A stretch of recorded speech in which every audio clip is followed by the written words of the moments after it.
You may be wondering why I'm icing my balls and have a cane. Well, it's all because of Morbius. And that's where my story begins. My story begins here. A month ago, I watched Morbius in the cinemas and thought nothing of it. So I cried myself to sleep and woke up the next morning. It was then I realized I had an addiction to Morbius. My friends found me on some weird street one night saying things like, Did someone say Morbius? Oh, I said Morbius. Where's Morbius? Man, I think I need some a little bit Morbius, you know what I mean? That night they dragged me to rehab where I spent 3 weeks. I'm addicted to white dogs. I'm addicted to porn. I'm addicted to helping people. I'm addicted to Morbius. There, son. It's okay. Hey! It was then I realized I had a true calling in life. I needed to help stop the addiction of Morbius. Did I realize that my heightened sense of ability, sound, and speed had made me an athlete like no other? I mean, look at these moves. I was like the Michael Jordan of basketball.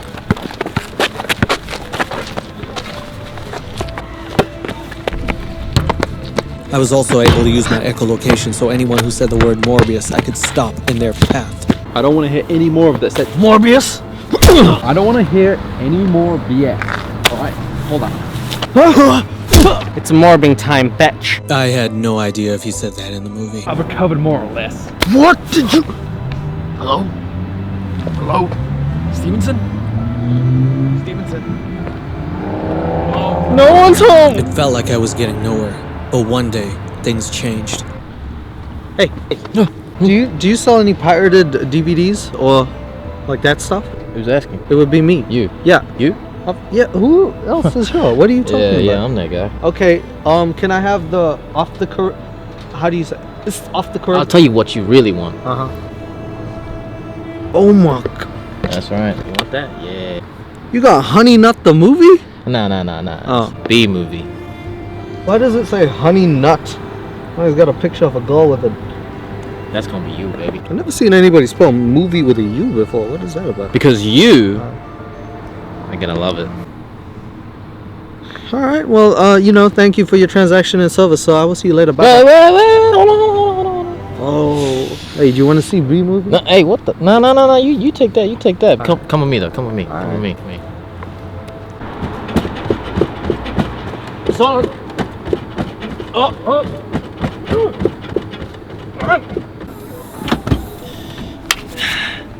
Tell me, you ever heard of Morbius? What? Yeah, that's right. Morbius. VHS. Yeah. Special edition. Oh yeah. Only one ever made. You are the Morber, Milo. What? No. I know it's you, Milo. My name's Kirk. Give me that DVD. Give it to me. Hey, with money. What the? That was gay. Happy Pride. Hell yeah, dog. Oh, look, it's a dolphin. What the hell? I've never seen it. It exists. Thanks Noom for partnering today with me on this video. By the way, if I'm morbing, I have to be on a morb diet, and the only way to do one is to set goals. And speaking of goals, today's sponsor Noom is an amazing tool for all sorts of personal health goals. Because Noom isn't just a diet plan, it's so much more than that. Some of you may know that I've been on a bit of a fitness journey myself recently, and Noom has really helped me keep on track. There are lessons, for example, such as unprocessing your diet has a focus on moderation rather than fully cutting out certain foods deemed bad. It helped me identify what foods I eat for certain reasons, and there are even recipe suggestions such as shrimp biryani, which I love. I've only been using Noom for a couple weeks, but I can already notice the difference in my energy levels and sleep pattern. It's pretty good. So Noom's features also include the energy and food trackers, things like how many calories you burn by walking, or a daily weigh-in to see your progress and the goals you've set, as well as a calorie counter. So if you've had, say, 2 eggs for breakfast, you could just put that in, and that way you could keep a track of the calories you're counting throughout the day. I also want to shout out my Noom guides, who are basically specialist coaches trained in psychology who give you words of encouragement by the daily when you need it. Noom is based around science to help keep a track of your goals. I found out when I understood why I do certain things, it was easier to make meaningful changes. So click on the link below or go to noom.com/sixteenleo to take your free Noom evaluation. It's quick, easy, and will help you create a custom plan. Thanks, Noom. Morbius is a movie that happened. It stars people and was a thing. It was released in cinemas and has been reviewed and watched. Definitely one of the movies made.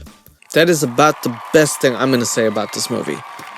It stars Jared Leto, who was an Oscar winner for the movie Dallas Buyers Club, and I wish Dallas sold his club this movie. Was that a good joke? No, but I've been watching Morbius for the past week. Do you think anything I do is going to be good at this stage? I'm in a cane just because of the movie. It also stars Matt Smith, who's Doctor Who, or as I like to call him, Doctor Who, because I don't watch that stuff, so I don't really know. Unfortunately, it doesn't actually feature the line, "It's Morbin time," which is kind of my favorite. I thought at some point Jared Leto was going to be like, "Morb me up, Scotty!" If he just said any of those, the movie would be like infinitely better. Also, if he was like a gay vampire and tried to suck more than just blood, that would also be funny, I guess. I think that would be a good plot. I'm not really sure what I was looking for going in towards that movie, but I know that it had gotten bad reviews before I saw it. I also saw the poster to this movie and realized that's where the budget went. Obviously, as with all Marvel movies, people had high expectations, and they should have went into the cinema high without expectations, because that's what really this movie was. If you watch Spider-Man Homecoming and maybe watch Guardians of the Galaxy and Avengers and any other great movies, you would have been sorely disappointed that this exists. Jared Leto holds the absolute distinction of being a good actor who has acted as some of the worst movies in both DC and Marvel. He also plays the Joker, and honestly plays it really badly.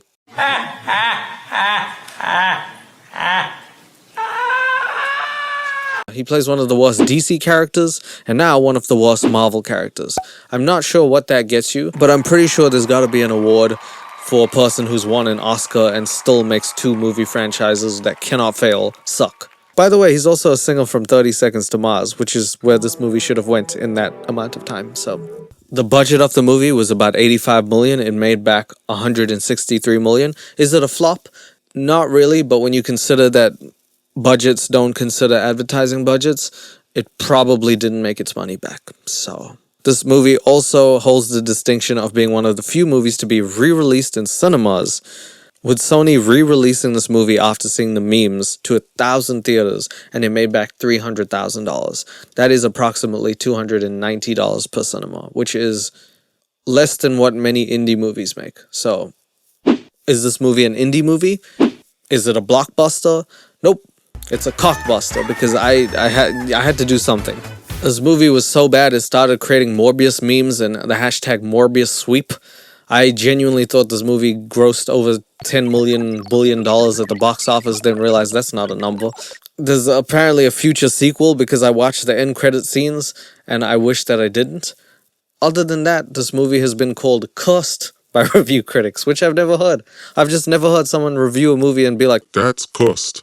And I decided to watch it because I need people to understand that you are not going to get a Morbius addiction like me. I have succumbed my Morbius addiction. I'm a recovering morb addict. I'm morbing it up, and I just don't want you guys to feel the same. So hopefully you guys are okay. We're going to watch this video. If you like the video, morbscribe to me. And please morb me on 16leo_ on my Instagram if you want to tell me any morb facts. Or just how I look, because I think this is the coolest getup I've had in a long time. Some people actually like this movie, so I guess, you know, blindness is going up in society. I need to take care of that problem. Apparently, the film's official Discord has called people morb heads. And I would love to infiltrate the morb head community because, my God, I belong there. The movie was actually so bad that Jared Leto got in himself and did his own Twitter meme. He actually did his own version of Morbius 2, It's Morbin time. So even he knows this is some bullshit. And when Jared Leto knows it's some bullshit, something's up. Because this man started a cult and thought that was okay. Which is a video for another time. But that is all I'm going to say. I just want you to know I'm releasing the morbs, okay? So if you haven't watched it, here we go. Don't expect this plot to make sense. It doesn't. So the movie starts off with a big M. And what is a M backwards? That's right, a backwards M. But what is it upside down? Well, it should be set to W for Wumbo. That's right, a W. And this movie only takes W's. There's no L's. The only L in this movie is the one I smoked before I watched it. Morbin time, baby. Sorry, I'm a little high.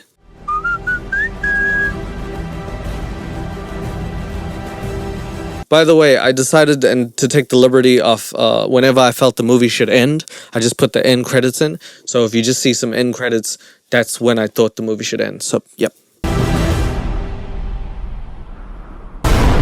So that would be the first time I would end the movie after the main credits, because that would save people a lot of time, pain, and effort to watch this. Yeah. So we find ourselves in Costa Rica. Why? No reason.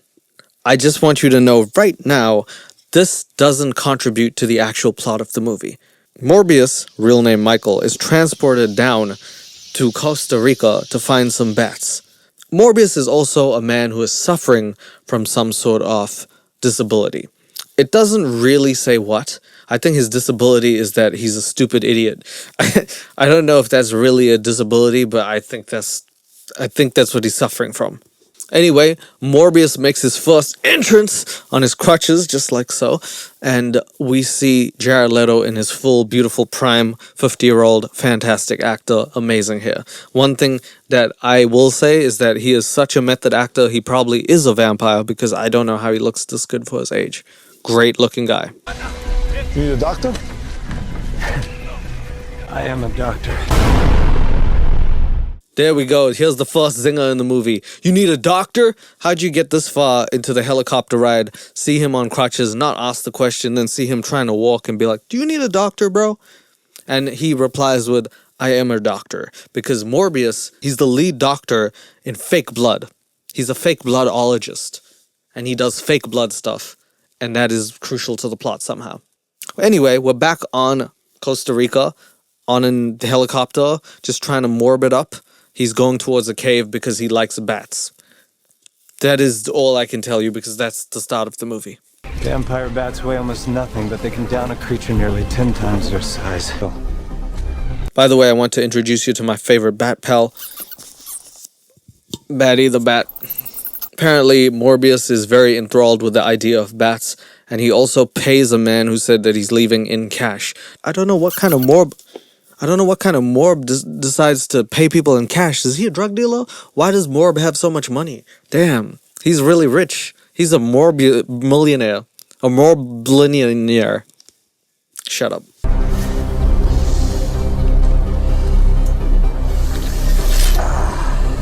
Bruv, why is his hand so dirty? What did he do? Why is his hands... All he did was get off a plane and walk in crutches. Look at my hands. Bro, why are your hands so dirty? Did you fly the plane and then, like, scale down a rope and some... Bro, Morb, you need to have a shower once in a while, buddy.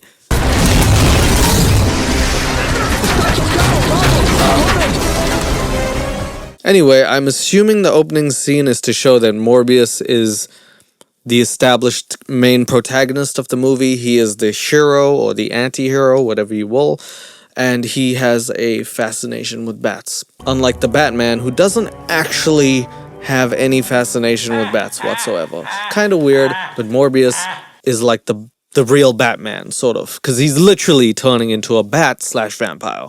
We need another... I guess we just need this many superheroes in life. Has Marvel ever stopped to think we've had enough superheroes, or are they just like more BS?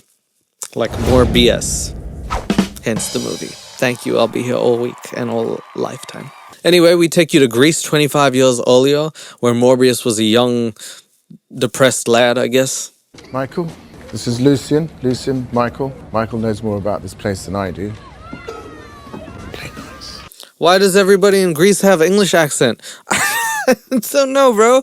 What are you asking me this question for? Why is Morbius in Greece? I thought this man was in New York his whole goddamn life. What kind of superhero is Greek? I mean, there's definitely Greek heroes, but I wish Morbius was like, hello, partner. Yes, I have an accent from Greater European region, not really specific. I'm going to take you down, partner. You're going to have a bad day, buddy. I wish Morbius sounded like that. That would have been nice. I wish he sounded like a count, like, ha ha ha ha, I am Morbius. He doesn't sound like anything. He just sounds like a guy. He meets his friend, Milo, whose real name is Lucian. Lucian? Lucian. How's it going, Red? My name is Beardpa, and welcome to Lucius. For some reason, he calls him Milo. And then he says the guy before you was called Milo and the guy before that was called Milo, which I'm assuming the director wanted to show how unfazed Morbius is with the fact people come and go out of this institution. It's done in such a poor way that it sounds like Morbius is just a giant D-bag, not being able to remember his friend's actual name. And they do become friends later in the movie, so I would assume that you'd call your friend by their actual name, but I guess Morbius doesn't care, because he's a giant dick. The person who was here before was Milo. No, he was also the new Milo. Before him was the other new Milo. Can you imagine actually doing that to your friend? Hey, my name's Jeff. Alright, Randy. Okay, well, I said my name was Jeff, not Randy. Yeah, well, the person before you that I knew was called Randy. Okay, well, I'm not. Well, Randy, I don't care, do I? And if you don't shut the F up, I'm gonna sick my bat on you. I'm gonna throw my bat on you. You, Randy. He's dead. There's something missing from our DNA.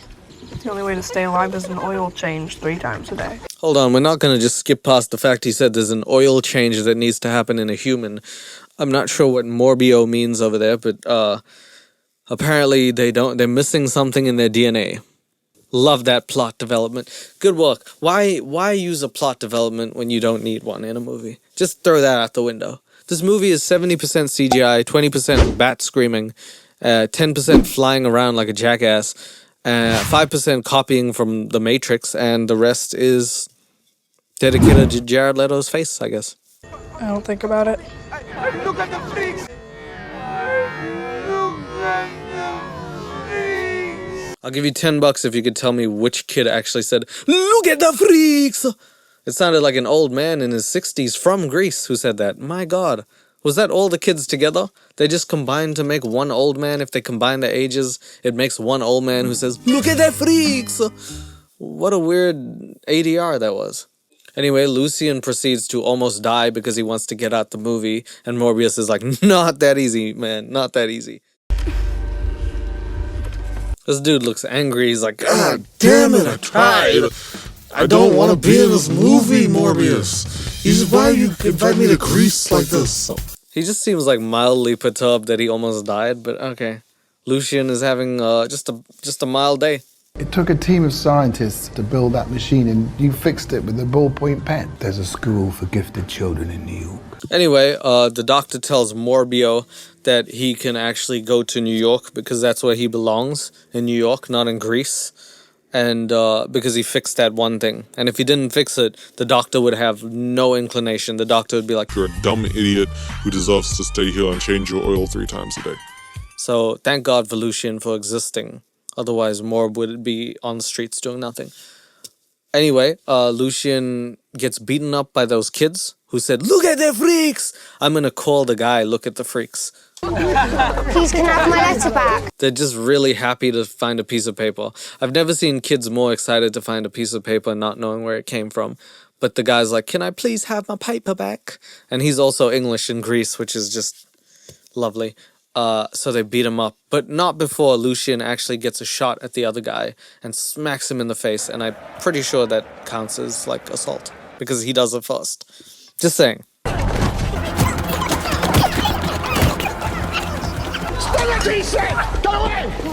He gets beaten up, and that has no bearing on the movie.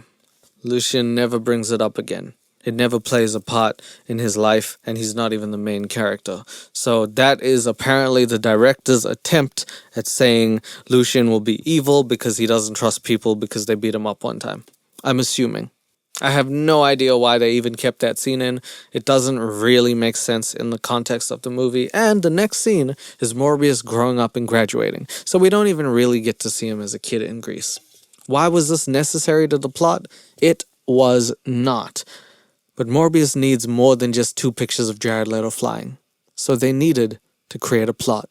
They morbed it up. His development of artificial blood has saved more lives than penicillin. Morbius, please step forward.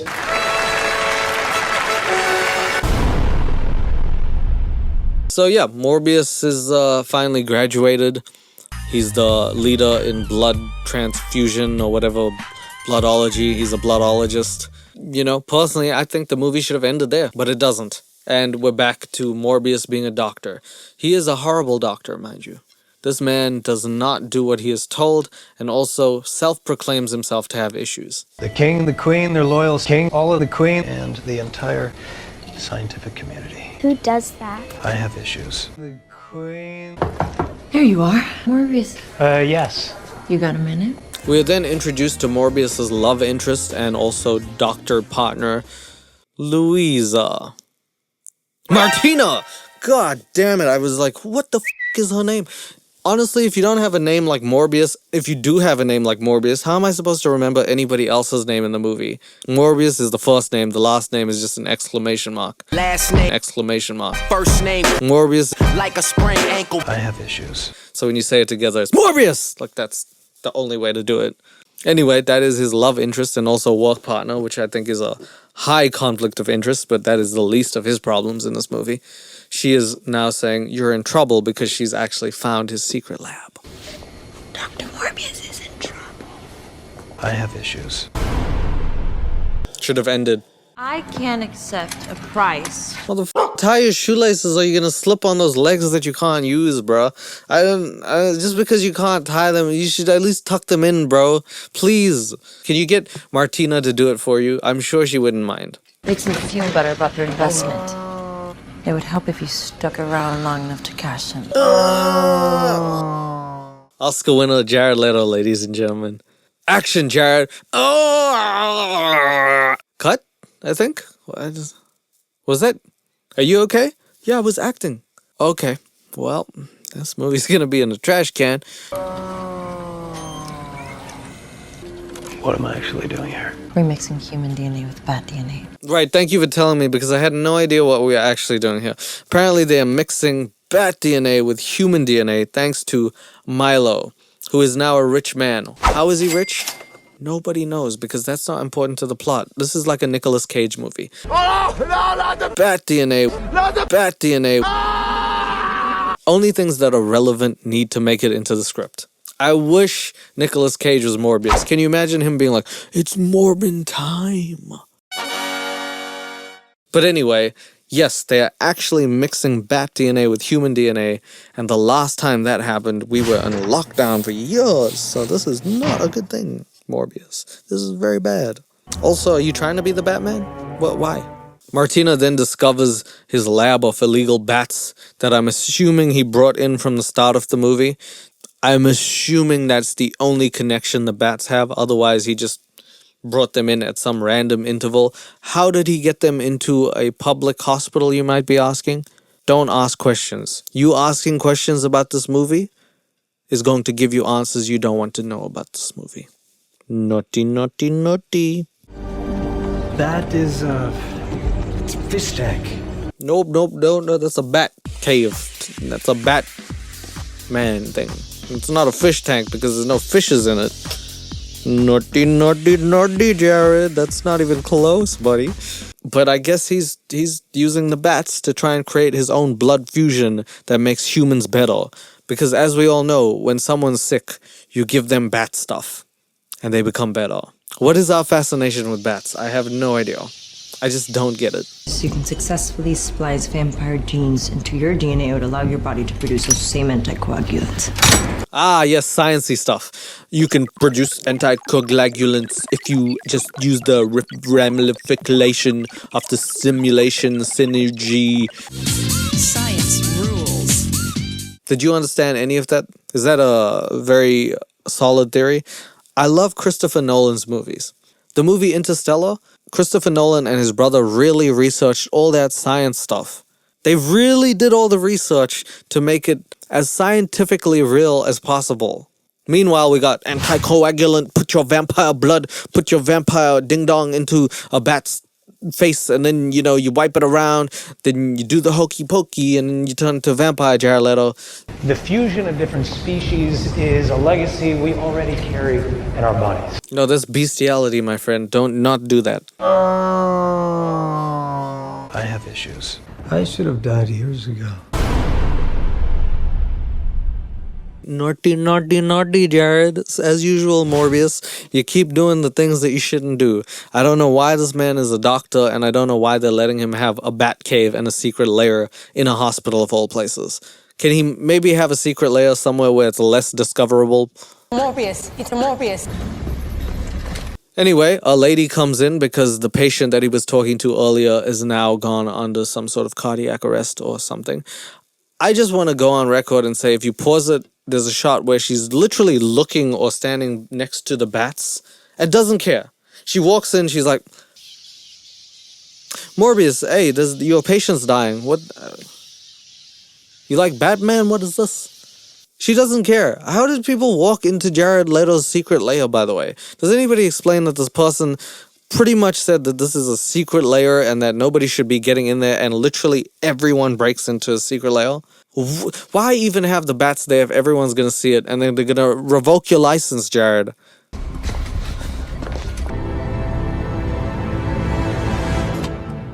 The scene ends with the girl actually not really recovering. We don't know if she recovers or not. I had to cut a lot of this movie to show you the good bits. There's none. But what I was trying to say is that there is a scene where a rat that he performs a bat blood test on actually gets up after it was dying. So presumably the girl wakes up, but he also injected her with bat blood, which is not only dangerous but illegal. So I don't know if I should like Morbius or hate him. Morbius sweep, guys. We should get a Morbius broom and call it a Morbius sweep. That's the only way they're gonna win the awards. Har en krøpling som står der nede som skal snakke med sjefen. Go! Get over here! Salome handicapped? Or am I? Yes, so that was a scene that should have been funny. It should have had humor, except I have more questions than answers as to why the bouncer is talking to people in a different language, because they're still not in Greece, as I believe they are in New York.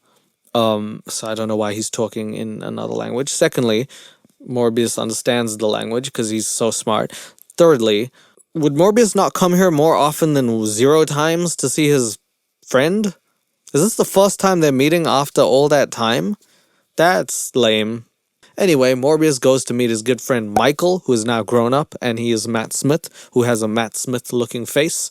Nice face, Matt. Terrible, look at the state of you. Says the man wearing, what is that, a quilt? Oh, sorry, I didn't get the memo to dress for a funeral.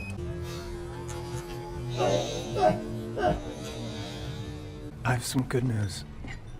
Let's go for a walk.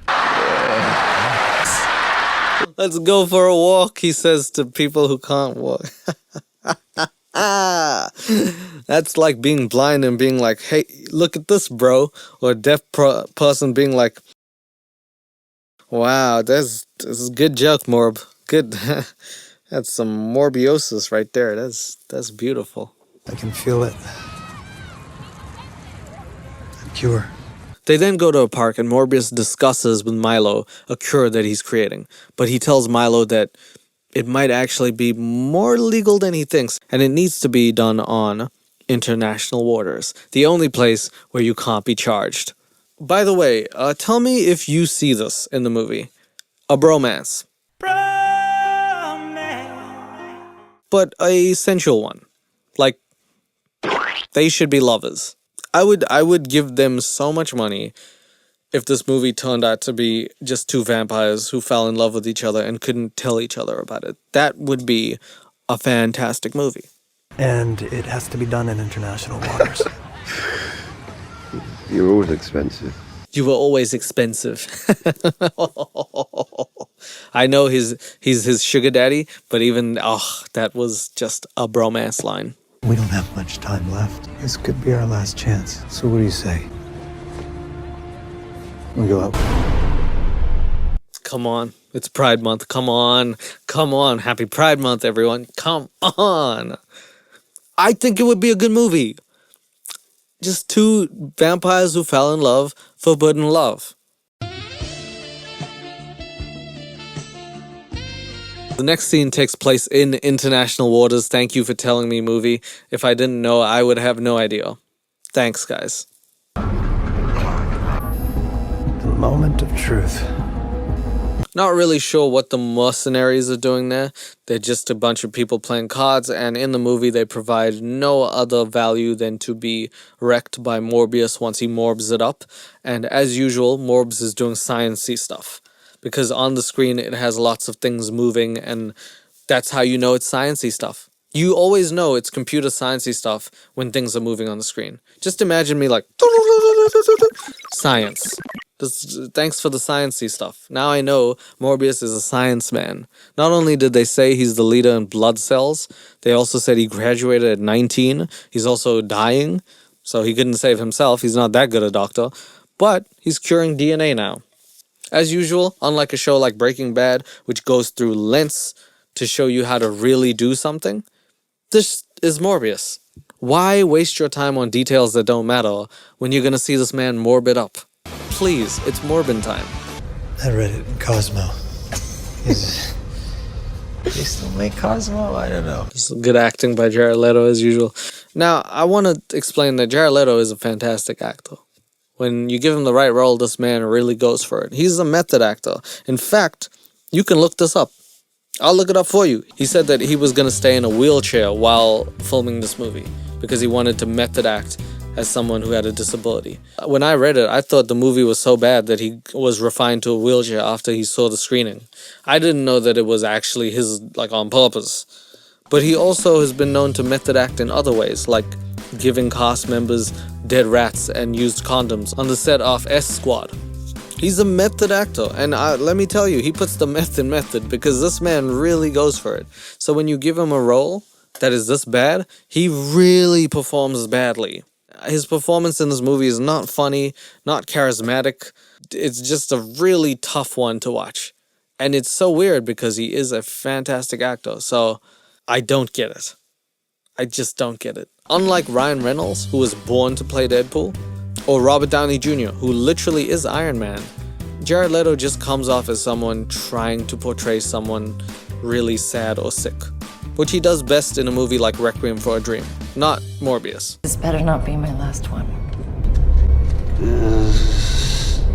Jared Leto then begins making sounds that the screenwriter presumably told him, like, and it comes off sounding like a porno. Let's just call a spade. In fact, if I actually take away the visual aspect, tell me this is not what you'd be listening to. Can you show this in front of your parents?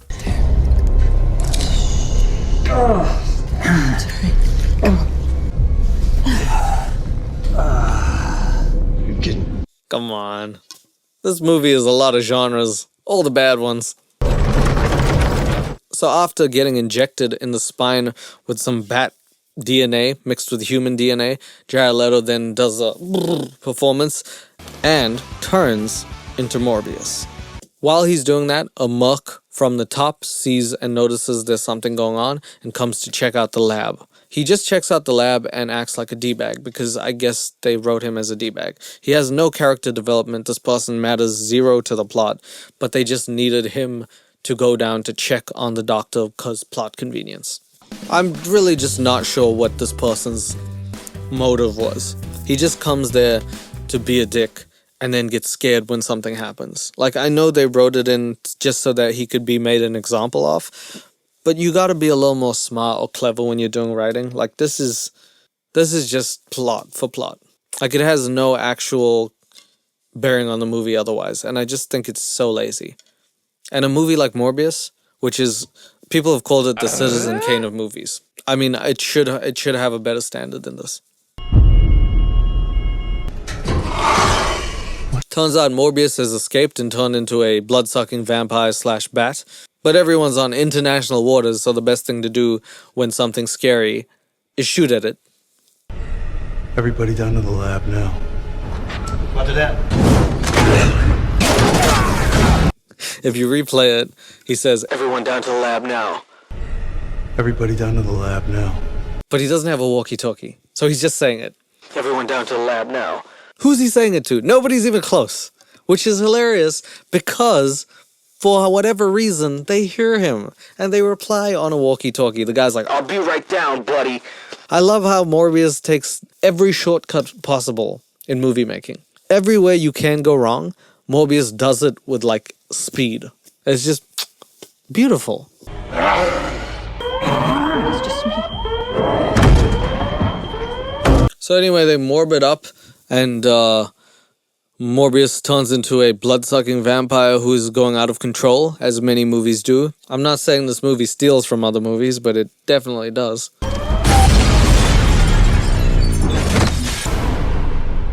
The movie should have ended. Whoa! Is that the Matrix? Did we get bullet time right there? Whoa! Oh, Keanu Reeves making an appearance in this movie. Of course.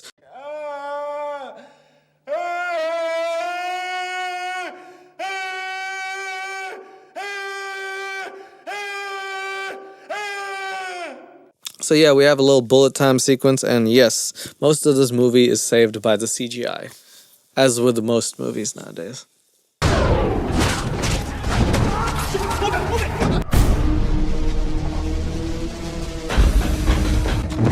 Oh, is this like Alien? Isn't this like the movie Alien? Oh, a far better movie, but hey, that's just like, you remember Alien? No one can hear you scream in outer space? Well, Morbius, nobody wants to hear you scream in international waters.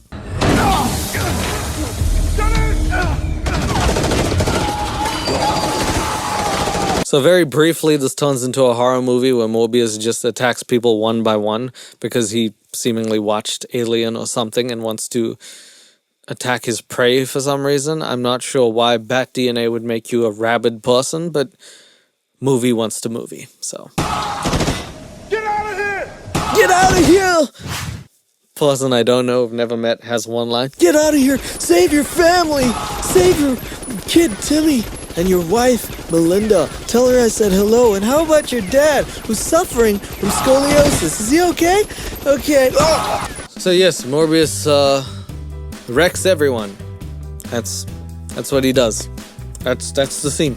He then wakes up and realizes he is not a frail, fragile man anymore, and he doesn't need the cane. He's actually ripped. He's jacked. Because as we all know, bat DNA to a human makes you jacked. It turns you rabid, but you get jacked. So if you want to pump at the gym, all you gotta do is inject some bat DNA into that ass cheek of yours, and you will get pumped up.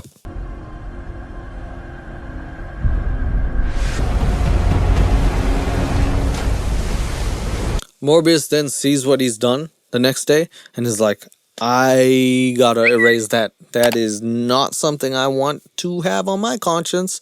And he calls in a mayday in international waters. I'm not really sure what the coordinates are. And proceeds to jump off the ship into presumably freezing cold waters. Now, I don't know much about bat DNA, but I'm willing to wager it doesn't get you that far as a swimmer. If you're swimming in ice cold waters for presumably days, I don't think bat DNA is going to save you. But somehow this man jumped into the water, not only survived, but is in perfect physical condition. We have the room, please. I'm sorry, I'm just so entertained by this movie. It's so entertaining. We are now introduced to Tyrese Gibson from Fast and the Furious. This man can't just ruin one movie. He has to be in every bad movie possible. Left cheek! Left cheek! Left cheek! And Al Madrigal, who plays a douchebag. You ever see Lost Boys? So these are detectives who need to detectivize to find out that Morbius is on the loose. And they are now brought in to be detectives. I don't have much else to go on, guys. Their characters, I don't know anything about Al Madrigal's character. And Tyrese, I know that he says that he was in the war. That's it. That's all I know about these two people. They matter so little. Are nearly drained of their blood. So, what hunts at night drinks human blood? Are we in reality or what are we in? Because if I was really a detective and I said those words, I wouldn't start going vampire. I'd be like, oh my god, there's a weird person on the loose who tries and sucks people's blood. But this movie will have you believe that, okay, we're going to be Morbius and every vampires are just a thing that happens. Nobody bats an eye for some reason, pun intended. Milo gets a wind of this news and is like, oh my god, my boy was on international waters. Maybe he did something. And meanwhile, Morbius breaks back into the lab that he was in before. I'm sorry, before he breaks into his lair, he has time to visit his partner, Martina, who is also his love interest. He just wants to see if she's okay, and she's doing A-okay, because she's just... I'm pretty sure she just got pushed. Lab 1. Privacy screens. Privacy screen? Bro, there better be some good privacy screens, because last time you said privacy screens, that girl came in, and also Martina came in, and now you broke in. So, privacy screens for who? For who, bro?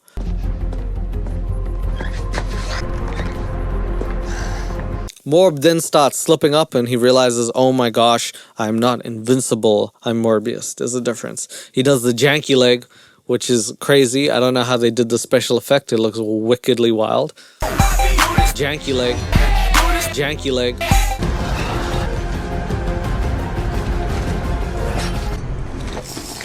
And then he realizes, oh, should I drink real blood?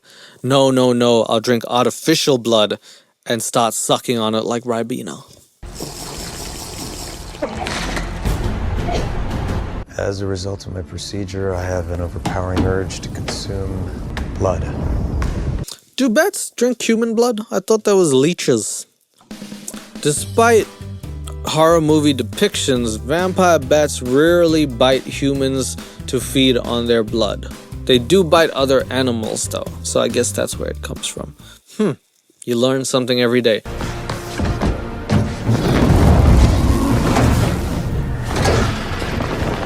Morbius then starts doing his weird thing where he like documents things and he starts jumping off stuff like Shaquille O'Neal at the NBA Finals.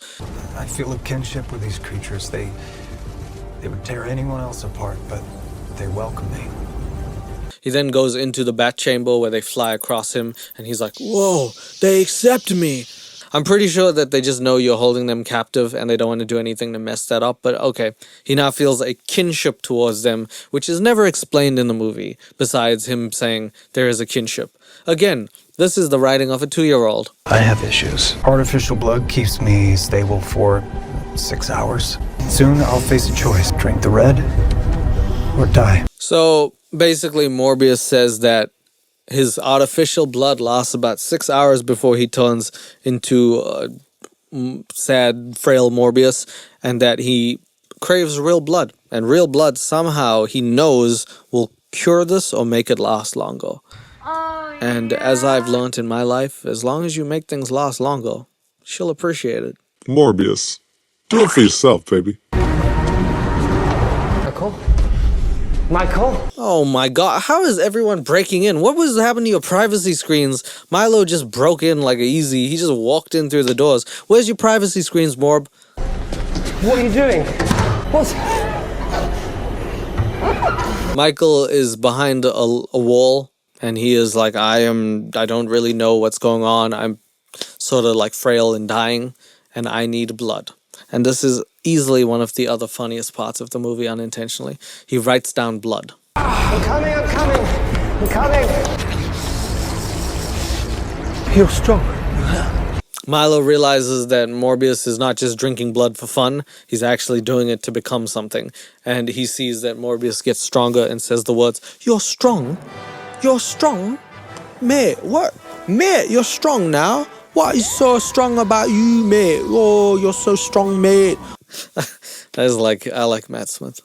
We won't make mistakes, don't worry about it. Then they sound like, again, they sound like a romantic couple arguing. Just listen to this and tell me this is not an argument between two people who had or are having a romantic argument.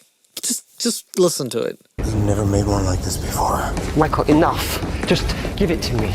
Give it to me, Michael. I need it. I need it, Michael. Give it to me, Michael. Morb me up. Morb me harder. Put those morbs in me. I can't live like this any longer. I can't live without you morbing me every day. Please. What do you mean you can't? I can't. I don't want to do it anymore. And then Milo says, I need this. I need this. Morb. I need this, Morb. I need you. I need you to morb in me. I want to morb with you, baby. I'm trying to morb it up. You don't understand. I do understand. Please, have I ever denied you anything? Have I ever said no? Have I ever denied you anything? Have I said no? Even the positions I didn't want, we did it. Come on, this is a gay vampire love story. Happy Pride Month. Come on, guys. Have I always given you the money? I can't control it! What, so you get to live and I get to die, is that it? As if to think that they were just friends, Morbius then puts his hand across his face and holds his ear. And that's sexy. Doing this is sexy. I do it to my banker all the time. I try and persuade him to give me more money. Never works. Hey, brother. Yes.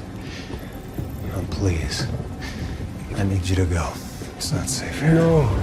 It's just a sexy thing that's happening right now. It's just sexy. I said get out! Milo then leaves after being scared by Morbius, and Morbius is left to cry alone. Jokes, he doesn't cry, he's Morbius! Sorry for the graphic nature of some of these photos. You're a doctor, so you know what people look like on the inside. Weird thing to say, not all doctors know that, you crazy.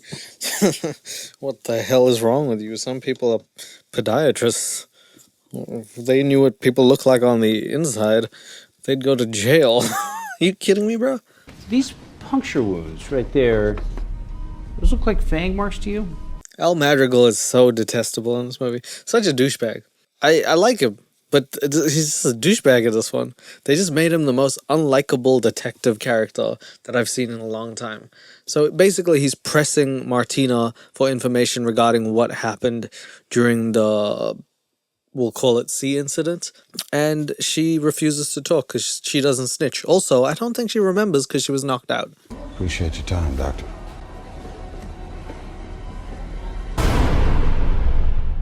So that scene just ends. There's really nothing else to talk about there. She just says she doesn't remember and they leave and the scene's over because Morbius is filled with scenes that you don't need to see. Ah, my other favorite scene. Love this one. Alright, now you tell me. I know some people who watch this channel might be or have at least seen a goddamn hospital. You ever seen a hospital that has one floor with 1,000 rooms and only one light switch? Have you? Well, you're about to.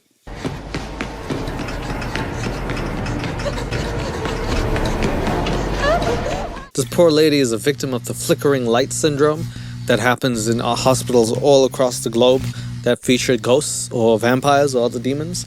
And she has to run to the light switch because once the lights are on, she can finally see everything. She runs to the light and hits the light switch and it turns on 1,000 lights.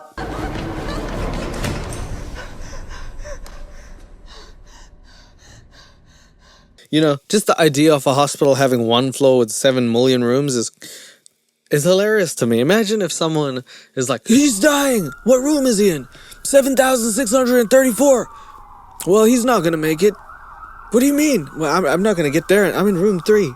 It's just amazing that Morbius Hospital only has one room, and also Morbius is allowed to have bats in his special room. Love this hospital. Love it. Also, I think she dies.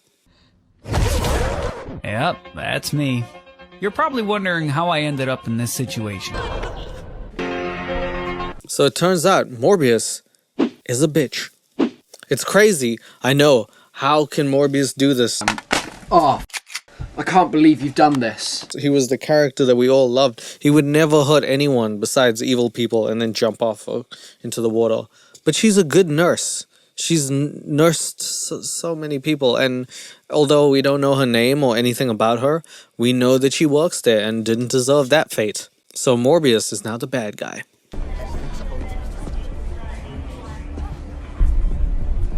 Morbius wakes up and is like, ah, crap, I killed her, and then puts on a hoodie and is like, I gotta get out of here, because like the good person he is, whenever Morbius does something wrong, he leaves.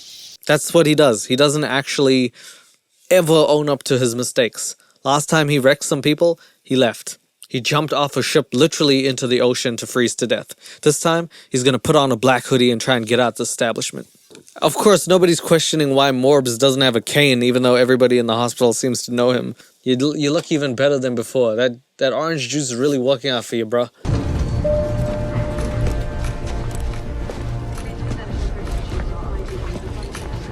Because that doesn't look suspicious at all, huh?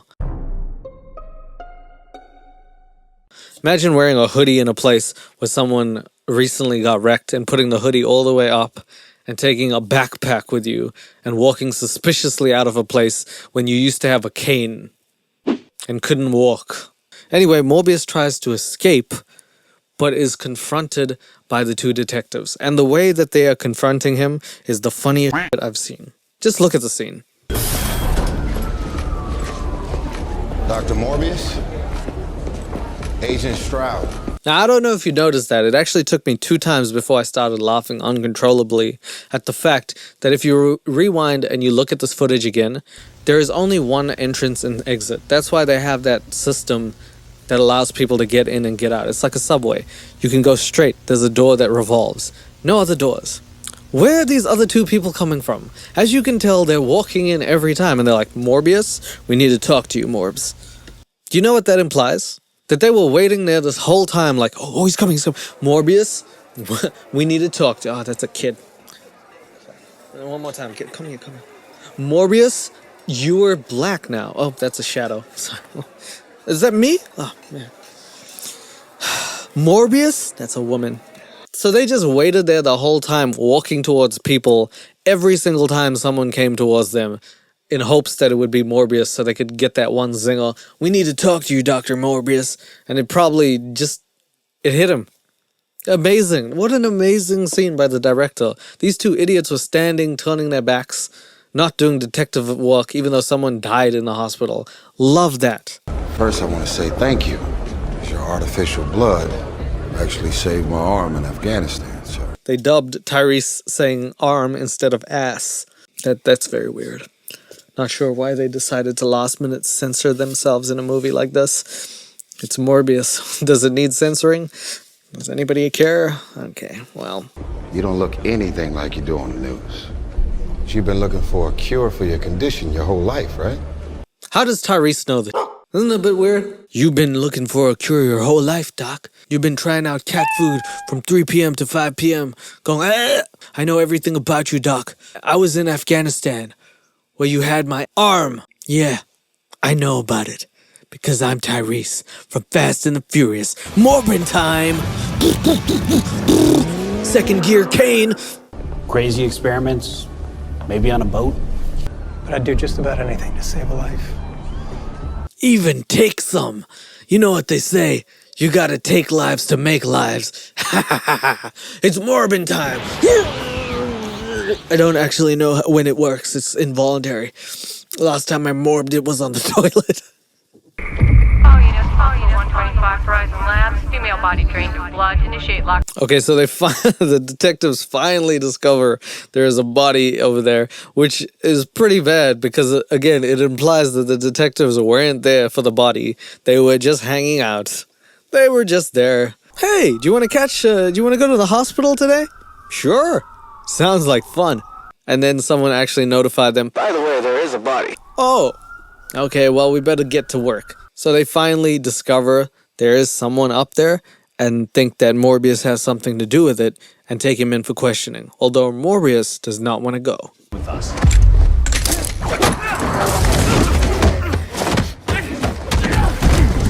Okay, so Morbius does some jujitsu because, again, once you drink bat blood or have it injected, not only are you superhuman, but you also know Asian martial arts.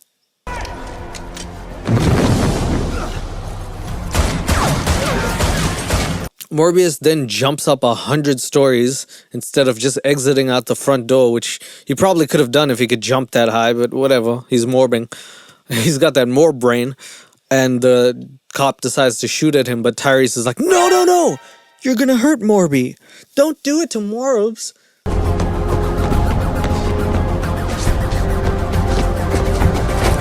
Morbius then drops his backpack of blood. Now, I want you to know that this man jumped up 100 floors without batting an eye, pun not intended.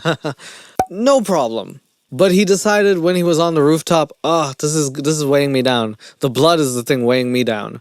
And just drops it anywhere and decides I'm going to take the plunge of my life. I'm not really sure why. I can't understand why the plot does things when it wants to. Like, Morbius is like fully invincible for most of the movie, and little things like wearing a bag full of blood is like, I can't do it, I need to throw it away. He then gets dragged by the wind, and then does the Matrix move? Can anybody explain the scene to me, please, in the comments? Please, can someone explain what the hell is going on in the scene? Because I think what's happening is the wind is taking him by storm, but have you ever seen winds that capable of making a man almost plunge to his death? I just haven't seen it before. I'm not really sure what the hell's going on. But anyway, he succumbs to the wind and he gets up and he sees Tyrese pointing a gat at him. Tyrese doesn't seem to be affected by the wind. I'm not sure if it's just black people just don't get affected by wind or white people do tremendously. I'm not sure which one it is. This might be a statement more than it's capable of in a movie like this, but just wow. At this rate, artificial blood will stop working in a matter of days. I thought it was hours last time, bruh. I thought the artificial blood lasted hours, but apparently it lasts days now. Convenience. Jared Leto also has a paper and pen, because in most detention centers, they allow you to have a pen in case you want to stab people with it. They're just like spicing things up. Holy water? Really? What do you mean, really, Tyrese? What do you mean, really? Have you not seen this man do inhumane things like jump out of a 100-story building? He also did supernatural moves to the guy. The last time we saw Al Madrigal, he was face first on the ground because this guy pummeled him in some jujitsu moves. Are you kidding me? The holy water is the most warranted thing in this goddamn movie, bro. 8 dead mercs on a boat really doesn't ruffle our feathers. Pretty sure they were guilty of something and happy to have them off the water. That's not how the detectivizing works, bro. So the detective apparently says, you know, they might be guilty of something. Real good cop work. That, just fantastic.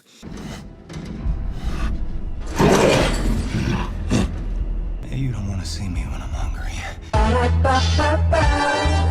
Morbius.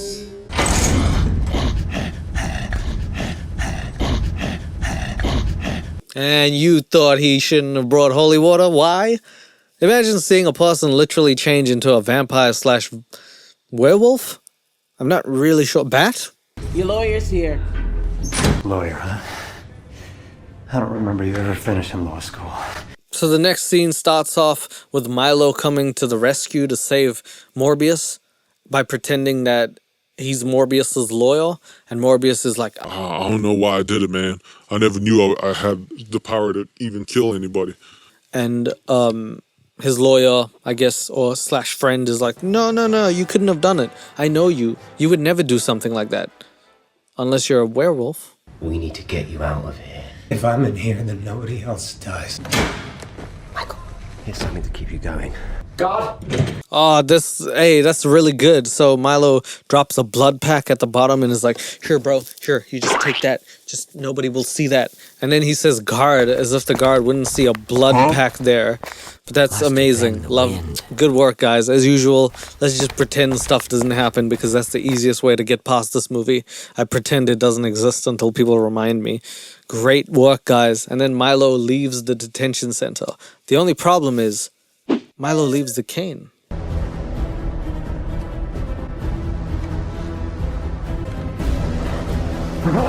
Morbius discovers that and realizes Milo has been drinking the blood too, making him a vampire as well, and probably leading him to believe that Milo is the one who actually wrecked that nurse. He then gets so angry he throws the cane with all his power, and because he's not Morbius, the cane doesn't do shit, doesn't even break.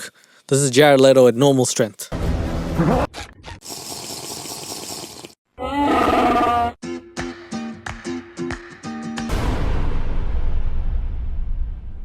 He then turns into a vampire person again, and I zoomed in on it. This is some of the worst CGI I've seen from a big budget movie, I gotta say. That's some PS2 images right there.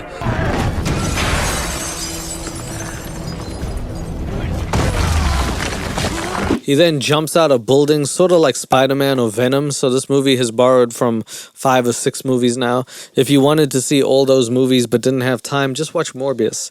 It morbs all these movies into one. Have you ever wanted to watch The Godfather but didn't have time? Morbius. Anyway, while Morbius is jumping and breaking out of prison, turns out Milo is causing havoc because he's just an evil person. Why is Milo evil, by the way? Maybe it's because of the kids who beat him up that one time. That's his backstory. Kids beat him up once. Milo! You took the serum even after I warned you. Whoa, what am I going to do? Lay down and die? Thank you for the death wish. Jared Leto then finds Milo, or Doctor Who, whatever you want to call him at this point, I don't care, and is like, "What is wrong with you, Milo?" And Milo's like, "What is wrong with you, Jared? I like being not handicapped and with a cane." And Jared's like, "But then you kill people." And Milo's like, "I don't give a schnitzel." This is a good movie, guys. This is really, I'm so glad that this movie came out when it did. And I'm so glad that I paid all that money to watch it in the cinema. Because, hey, listen, the amount of money I paid for the ticket, it just pales in comparison to the amount of money I'm going to have to pay in therapy to get this movie out of my head. So, you tell me who won. No, you. Let's have some fun. Come. That's how I should have ended.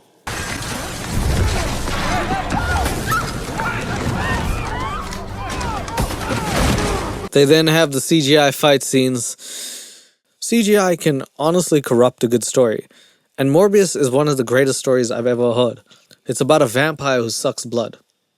If that's not one of the most original stories I've ever heard in my life, then my name isn't really sixteenleo on my birth certificate. First name 16, last name Leo. Like a sprained ankle, boy, ain't nothing to play with.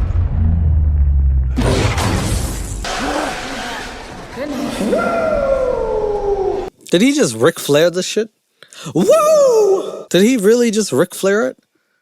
I've never seen that. I do it as jokes sometimes. Alright. Glad to see Ric Flair still making a appearance in Morbius films.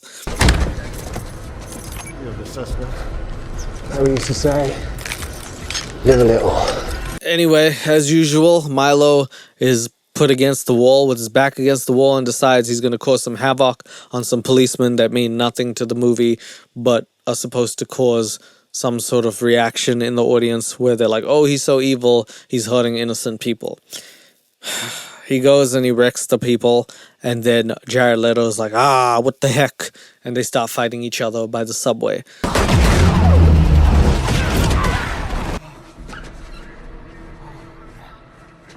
So Bat Blood not only makes you super powerful, can do things in slow motion, also know jujitsu and other forms of various martial arts, as well as makes you a horrible dancer. What a side effect, guys. What a side effect. I don't know if I can do it anymore.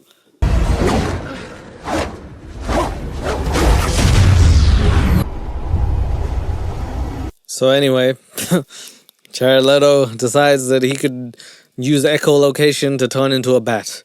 And then he flies in front of a train, avoiding Milo, because Milo doesn't want to chase him. I only just imagine the train conductor's face being like, oh, not another one of these. God damn, everybody from New York tries to fly on the subway just because they don't want to pay. Ugh. Meanwhile, on the street, Milo watches Martina from afar. And honestly, I don't blame him because she keeps a window open and is in a very, very auspicious location where people can be pretty voyeuristic off her. So, Hey, stranger. How do you feel? Incredible. I mean, I went from dying my entire life to feeling more alive than ever. But you also killed like 8 people. Okay, well, I'm just saying. Artificial blood keeps me stable. I just have to drink it more often. 4 hours, 22 minutes, down from 6. It's losing its effectiveness. So I'm assuming this is in the comic and probably a good plot. I think it's a very interesting detail and probably a good one if they actually explored it more, is that Morbius actually cannot survive on artificial blood alone. And the time gets more frequent in which he needs to drink it because it loses its potency until he needs to drink real blood. And I think that's a cool concept device. I thought they were going to use it throughout the plot. It doesn't really make an appearance, but I think that's part of the comic, and it would have been a fun thing to explore if it was actually more urgent. Anyway, while Jared Leto is telling Martina the story, people at the back are trying to pass some counterfeit money, and Morbs overhears this and uses his Morbenstein brain to figure out a plot device as to how to get his new laboratory set up. Sorry, this one's no good. Check it again. Got it. Morbs then steals some blood or blood packs or something left by EMTs who decided to not take the blood. Is anybody in New York competent at anything in this movie, or is just everyone going to be fired from their job? They got doctors who can have bats in their own facility. They got EMTs who just leave the most important part of their job on a doorstep for anyone. People doing counterfeit money are just openly doing it. What a place.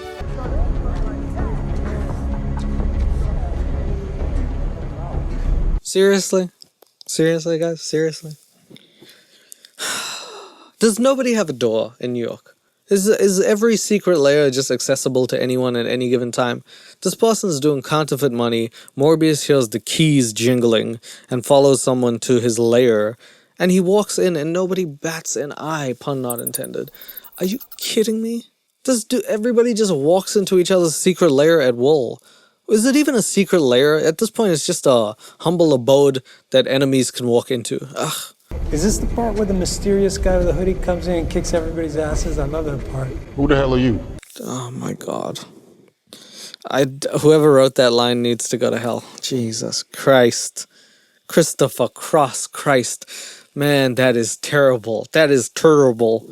Is this the part of the movie where the guy transforms into a blood-sucking vampire and then has a girlfriend who he has to save at the end of the day and then fights his best friend and eventually the power of the wool or maybe bats saves his life? Happens all the time. Self-aware movie, huh? Are you borrowing from Deadpool now? What is this movie not borrowing from? Please, tell me a sequence in which this movie hasn't borrowed from. Is this movie had any original scenes? Or is this just someone who watched Twilight and was like, yes, Twilight/Blade, and we got this? You can keep all the money, all your little toys, just leave the science-y stuff and that bag of spicy Cheetos. You need science-y stuff to do counterfeit money operations, do you? Alright. Okay, Morbs. Alright. It's gone too far at this point. What sciencey stuff has to do with the counterfeit money, huh? He also said you can take all the other equipment, so he just does not care about saving anyone's life. Morbius is an actual D-bag. He's actually killed more people in this movie than saved. He's the only superhero or anti-hero, I don't even know what he is at this point, to have more death counts than living counts. He's a horrible human being. I don't know why I'm siding with Morbs. A pretty little stinky pinky. I am Venom. Is that supposed to be a joke? I am Venom? Because at this point, you're stealing from every movie. I would believe it at this point, honestly. He actually goes so far as to break a bad guy's hand, which is kind of grotesque in its own way. I'm not sure why I guess he can control it now, even though the first time he couldn't. So he breaks the guy's hand and then says it'll heal up in 6 to 8 weeks. Just take ibuprofen, you should be fine. Just like any doctor. 6 to 8 weeks. Little ibuprofen. That's not at all how the hand's gonna heal. He also broke his hand in 5 to 10 places, so I don't know how that's gonna work. But hey, it's Morbius. He doesn't know. He's just morbing with his heart. The whooshy finger. I am Venom. He then does sciencey stuff because that needs to happen. We need to know that he does sciencey stuff. Meanwhile, Milo is dancing to a song called Have Sex. Have sex. And this goes on for some time. And they decided to add both of those clips back to back because they needed time so this movie could hit the 90-minute mark. That is just beautiful, guys. Thank you. Do I know you? Me? Yeah. Yeah, I don't think so. We've met. I'm sure I met. Milo then goes out to a club because he's feeling good about himself after have sex. he meets a girl, or well, she meets him and hits on him, and is like, I probably remember you, and he's like, nah, probably not, brava. And then he buys her a drink, to which her boyfriend gets mad. Drinks are spoken for, bro. Salute. I'm gonna do you a favor. Only walk out of here. Actually, dude, you should probably do yourself a favor and walk out of there, because your girlfriend seems to want to be hitting on other men, and also still took the drink even though you showed disinterest in her and this person. So you better watch your girl. Instead of wrecking the guy, Milo just decides to be the bigger person and leaves. And then the girlfriend pushes him off and says jerk, even though she was the one who hit on him and also was drinking with him. So that's lovely. Milo then leaves for the night, and Martina breaks into the hospital to get the stuff that Morbius needs.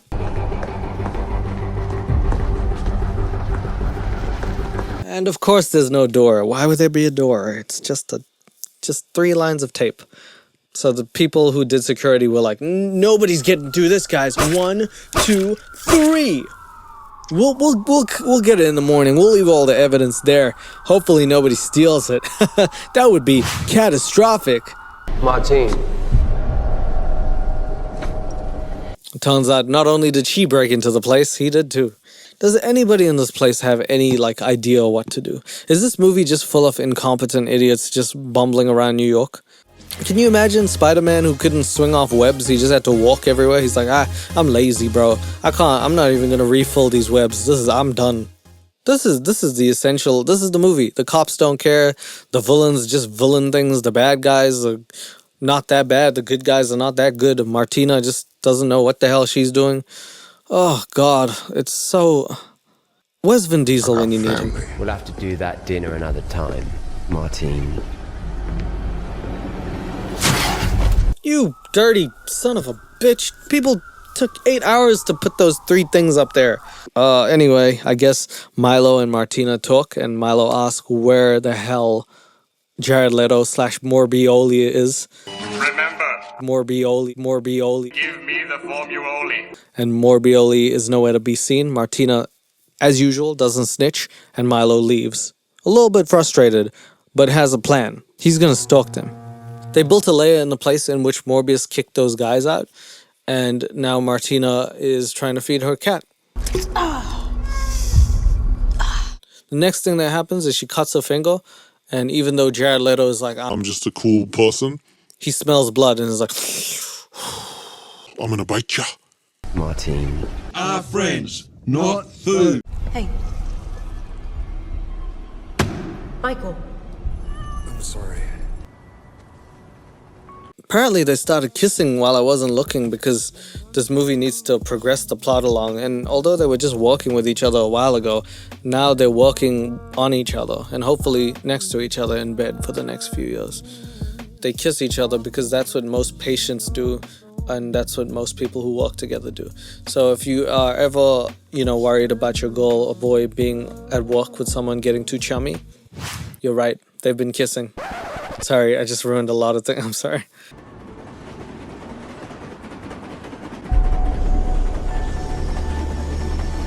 Milo then creepily looks from across the New York State Bridge and presumably says, "Who you morbin now, baby?" He sees them kissing and he's like, "I know exactly where you are, Morbs. And I also know what you like, Martina." He seems like a jealous boyfriend. Do you know the average male body has 12 pints of blood in him? I mean, how much do you think the doctor could drink? When's the last time you had 36 beers? When's the last time you had any beers? I'll go grab the footage. I don't want you to have to move or anything. What is wrong with this dude? Why is he so, uptight? I just don't get what his character was supposed to be. Did they write it down? They were like, okay, Al, you're gonna be like an annoying human being. And Al was like, any day, bruh. I don't get it. I wouldn't want you to have to go do anything. Like, what about their relationship suggests that they don't like each other or have any playful banter? That's not the doctor. That's what these bloodsuckers do. They multiply. So I guess they figured out that the doctor is not the only one sucking blood, and there's someone else on the loose. Are they gonna help find him? Probably not.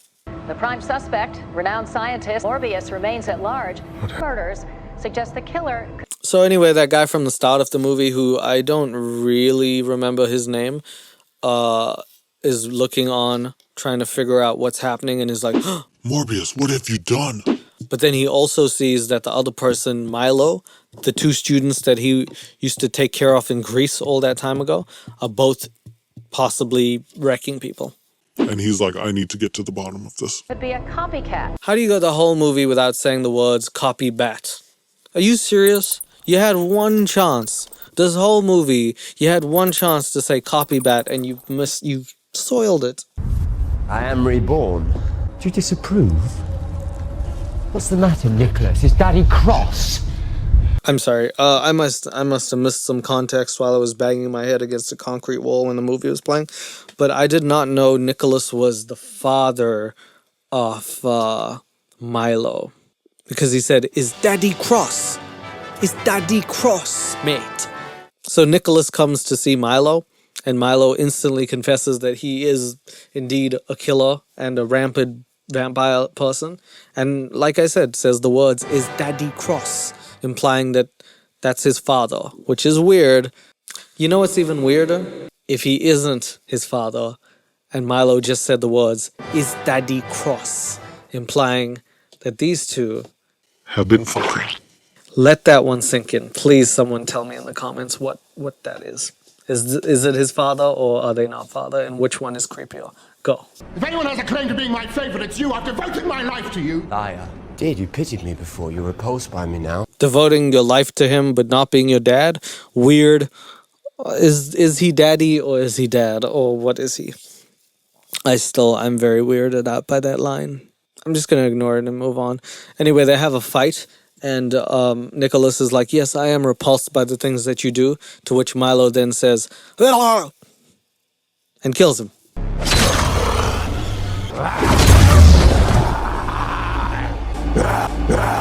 They wrote that in the script. They wrote in the script. They were like, Matt Smith, and we'll CGI it. And Matt was like, are you sure? This seems like a stupid movie. Are you sure? And they're like, Matt, we'll pay you so much money. And he was like, I'll do anything you want, brother. And so that's what happened. Anyway, Nicholas apparently is wrecked because he got super punched out of this world. Back to Morbius and Martina. Morbius is making a formula that will actually put an end to himself. Yes, that's right. Morbius will not drink human blood because he just doesn't believe in that. And he would rather die than drink human blood. So he makes a serum that will put him to sleep for the rest of his days. And he gives it to Martina and is like, you take this and you give it to me. Tomorrow I'll be forced to consume human blood, and I can't do that. I won't do that. I need you to go now. It's not safe here, okay? I need you to go now. It's not safe here, okay? I thought while I was watching this, it took me a few tries, but I did realize that the way that he put his hand on Martina is reminiscent of the way he put his hand onto Milo earlier, and I compared the scenes, and it's the same. There's a love triangle going on in Morbius, and I think it needs to be explored. Morbius, on his way out, gets a call from Nicholas, who says, I need help. He runs over to the house because he knows exactly where Nicholas is, and he realizes that Nicholas has no time left and is going to pass away. Morbius then realizes he has to get revenge, but before he does, Milo has taken his girl captive. Call out for him. I want him to hear you. No. This basically sets up for the climax of the film. And the climax, much like a really, really poor performing sexual star, does not last. It's one of the worst climaxes I've seen in a movie. It goes so fast, it's so abrupt, it doesn't explain anything, and it just skips to the credits as fast as it could. It's almost like Morbius, the movie, wanted to finish by itself. It's like, I don't even want to watch this. The movie wanted to end prematurely. So what happens is, he's like, call out for him, and then he sort of kills Martina. And Morbius goes and sees that Martina is dead, and then kisses her. But then she bites his lip, drawing blood from him, and then he bites her. And I think because she got a taste of his blood and then he bit her, she turns into a vampire. But not yet. We're not supposed to know this. You think she's dead. So Morbius gets a taste of some real blood and bites his girlfriend, which is the only correct way to give someone a hickey. It's to puncture them. And then he goes and fights Milo, who's still in a suit. Even though he's transformed many times, this dude managed to wear a suit all that time. That's the spirit. Yeah. They then drew CGI fight scenes for the next 5 to 10 minutes. And at this point in the cinema, I was just crying over the fact that I had lost the money I spent watching this movie. Morbius then realizes he cannot defeat his friend, so he needs to call his bats at the start of the movie for help, because he's not capable of doing anything himself because he's a codependent. So he calls the bats, and they come. Thousands of bats polluting the scene. You can't really even see what's going on. Nothing really is happening, and I think Morbius drives a stake through his friend's heart. I think.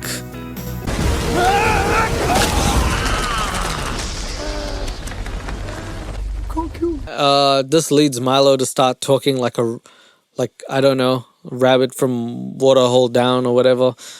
You can't kill me. Stop killing me. Can't kill me.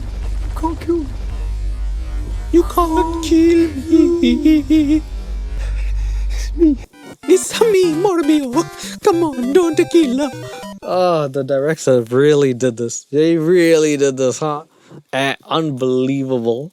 Morbius is then transformed back to Jared Leto, and then this guy transforms back into Doctor Who.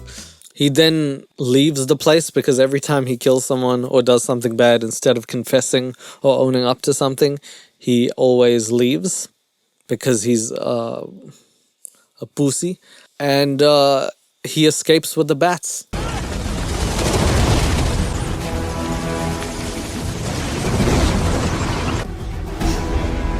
His girlfriend Martina wakes up and she's now a vampire because that's how that works.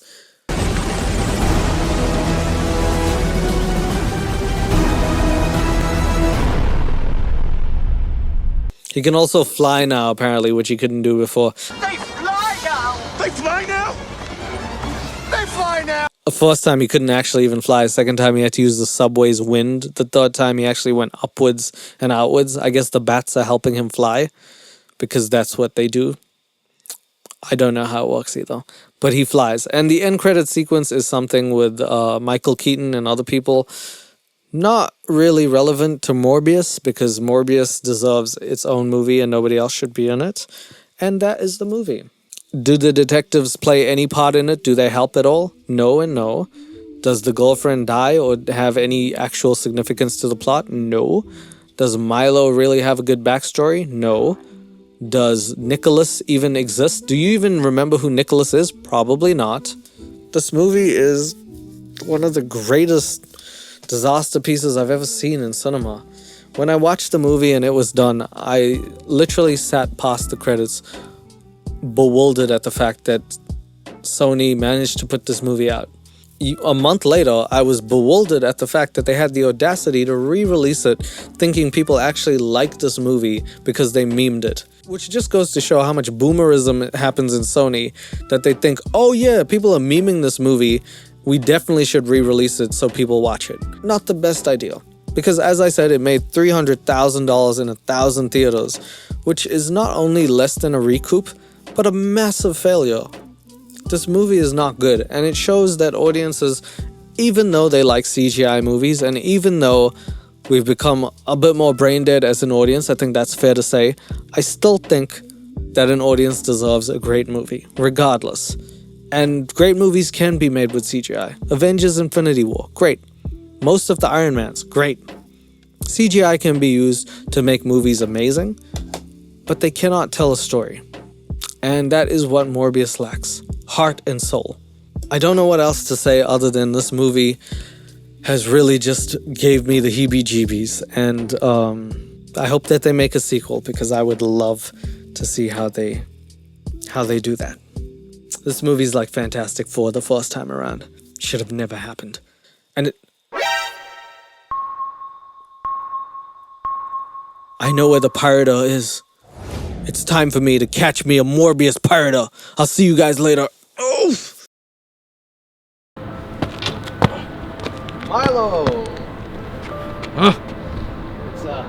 Still Kirk. Nice to see you here on a dump. Yeah, I live here. That was very unnecessary. I love it. It's you know what? I'm here to get your DVD. VHS? VHS. You mean this DVD? I mean, VHS? Yes, that DVD. Is it a VHS or a DVD? VHS, yeah. I am ready to get that Morbius VHS from you. You ain't getting this. Oh, wait, what are you doing? You suck it. Stop. Stop it. I'm ready, Milo. Let's go. Oh my god, look at that! Huh, what is that? Okay, I'm ready for this. DVD? VHS, VHS! Oh, happy Pride Month. Yeah, happy Pride Month, man. Oh my god, is that a turtle?